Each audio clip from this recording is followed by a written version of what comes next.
अस्सलाम वालेकुम। I hope that all of you are fine, doing very very great. This is talk from Aahin Javed. तो आज की जो वीडियो है वो लेक्चर बेस्ड वीडियो है हमारी, और वो जो है वो फंक्शंस ऑफ ब्लड के बारे में। बहुत इंपॉर्टेंट टॉपिक है।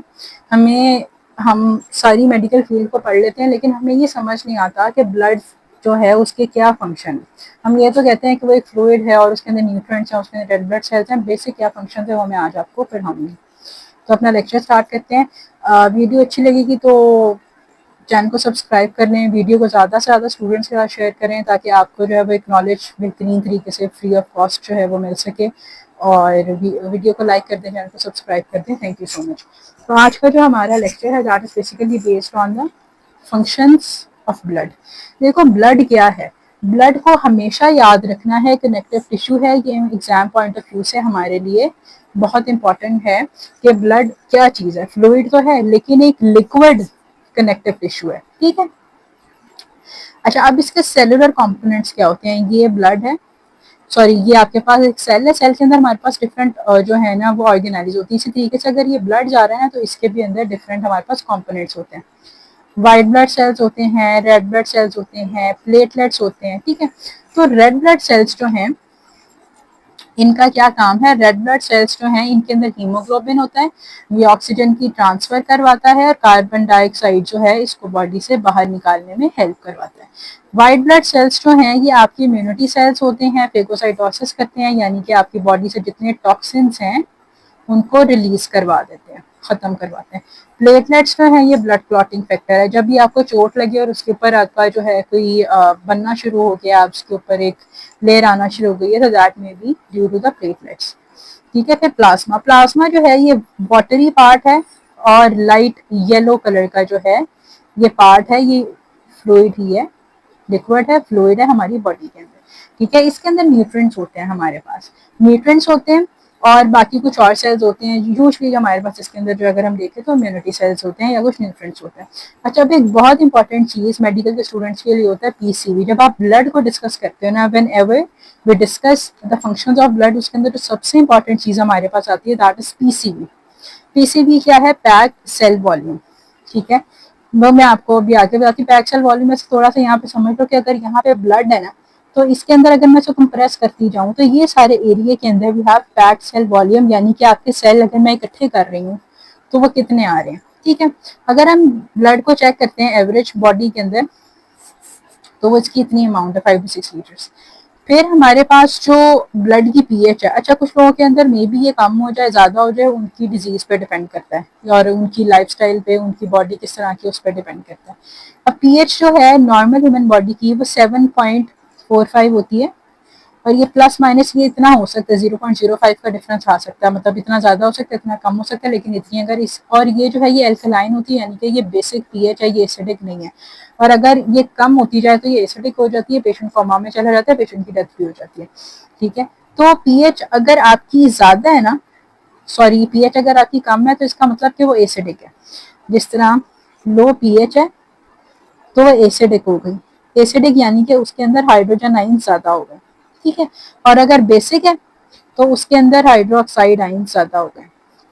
अच्छा, प्लाज्मा की जो रेशियो है दैट इज 55%। बाकी जो सेलुलर कंपोनेंट्स हैं जिसके अंदर भी हैव वाइट ब्लड सेल्स और रेड ब्लड सेल्स की 45% है। ब्लड जो है बेसिकली आपने इसको ट्यूब में रखते हो और इसको आप सेंट्रीफ्यूज करते हो। सेंट्रीफ्यूज एक मशीन होती है, उसमें आप ब्लड लेके रखते हो और उसको रोटेशन देते हो स्पीड के अंदर। जब वो स्पीड में रोटेशन होती हैं तो वहां पे ना आपका इस तरह से बन जाता है, मुझे पिक्चर मिलेगी तो मैं लगा दूंगी इधर। तो या इस तरीके से ना ये आपका यहाँ पे प्लाज्मा आ जाता है, इधर छोटे छोटे रेड ब्लड सेल्स आ जाते हैं, एक लाइन आ जाती है व्हाइट कलर की, वो व्हाइट ब्लड सेल्स होते हैं। अच्छा, अब ये पैक्ड सेल वॉल्यूम है। पैक्ड सेल वॉल्यूम जो है बेसिकली आपके ना अगर खराब हो गया ना तो आपके रेड ब्लड सेल्स को इफेक्ट करता है। आपके रेड ब्लड सेल्स की शेप कनकेव शेप है और मतलब स्फेरिकल होते हैं, और अगर ये खराब हो जाए कि मतलब ये अगर मैं इन सारों को इकट्ठा कर रही हूँ और इनमें कितनी स्पेस है, तो ये बेसिकली आपके पैक्ड सेल वॉल्यूम होते हैं। और ये जो मैंने अभी आपको अभी बताया कि ये पीछे इस तरीके से सेंट्रीफ्यूज करवा के तो यहाँ पे ये रेड ब्लड सेल्स आते हैं, लिक्विड प्रोटीन होती हैं, एल्ब्यूमिन होता है, ये सारी इसके अंदर चीजें होती हैं।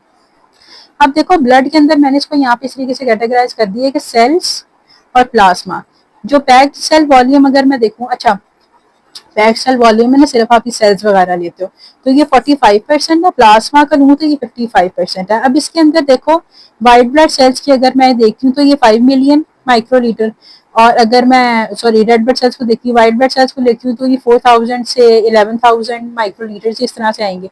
इनके यूनिट्स कुछ जगह पे डिफरेंट भी हो सकते हैं, लेकिन जो मैं आपको पढ़ा रही हूँ वो ये वाले। और इस तरीके से प्लेटलेट्स 15.4, प्लेटलेट्स कम होंगे तो डिसीजेज हो जाती हैं। व्हाइट ब्लड सेल्स अगर बहुत ज्यादा इंक्रीज हो तब इन्फ्लेमेशन हो सकती है।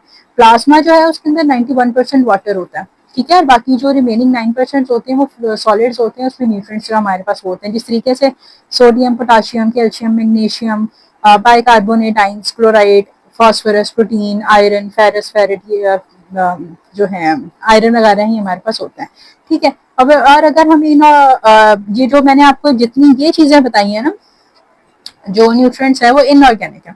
ऑर्गेनिक के अंदर आपके पास आता है क्लॉटिंग फैक्टर्स, यानी कि ब्लड कैसे क्लॉट करेगा, जैसे विटामिन के है। प्लाज्मा प्रोटीन के अंदर आपके पास एल्बुलिन, एल्ब्यूमिन, ग्लोबुलिन, ये सारी प्रोटीन्स होती हैं। इनका क्या काम है, जिसमें एल्ब्यूमिन जो है वो ट्रांसपोर्ट करती है, आपके ब्लड प्रेशर को मेंटेन करती है, आपके ब्लड के जो फ्लूइड का वॉल्यूम है उसको मेंटेन करवाती है। और बाकी इसके अंदर sugar, fat, vitamin, uric acid, urea, ये सारी जो है बाकी चीजें, ठीक है। अच्छा, अब जो ब्लड सीरम है ना, सीरम यानी कि सीरम प्लाज्मा, जो इसके अंदर आपके पास फिब्रोनोजिन है। इनका जो काम है ना, ये ब्लड क्लॉट करवाते हैं। ये फैक्टर्स होते हैं फैक्टर 2, फैक्टर 8, फैक्टर 5, ये सारे होते हैं, ठीक है। और अगर ये नहीं होंगे तो आपकी बॉडी में कोई एंटीकोगुलेंट नहीं होगा। मतलब ना ये मिक्स काम करते हैं, क्योंकि यहाँ पे आपकी क्लॉटिंग बहुत ज्यादा ना हो, और एक जगह पे ये है कि आपकी क्लॉटिंग जो है वो हो जाए। तो ये दोनों चीजें मतलब बैलेंस तरीके से काम करती हैं, और अगर ये आपके प्लाज्मा में काम नहीं करती तो प्रॉब्लम हो जाती है।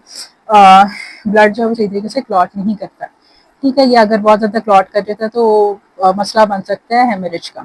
अच्छा, फंक्शन ऑफ ब्लड के अंदर सबसे पहला मेजर फंक्शन है कि आपकी गैसेस को ट्रांसपोर्ट करता है, ठीक है। तो इस तरीके से वो आपको सारा पता है गैसेस को कैसे ट्रांसपोर्ट करता है। आपके हीमोग्लोबिन में आयरन को रख के, सारा ऑक्सीजन को रख के फिर लेके जाता है। इम्यूनिटी के लिए वाइट ब्लड सेल्स हैं।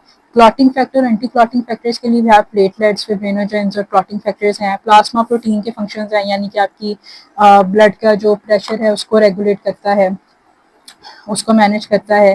ट्रांसपोर्ट और कम्युनिकेशन है, जिस तरीके से मैंने आपको ये बताया कि किसी जगह पे अगर यहाँ पे कैल्शियम की ज़रूरत है, कैल्शियम को पहुँचाता है। किसी जगह पे आपके फ्लूइड के उसको मेंटेन करना है, प्रेशर को उसको मेंटेन करवाता है। न्यूट्रिएंट्स हैं इसके अंदर, कैल्शियम मैंने आपको बताया खाने से निकल के जाते हैं, जो जिस चीज़ की वहाँ पे रिक्वायरमेंट होती है।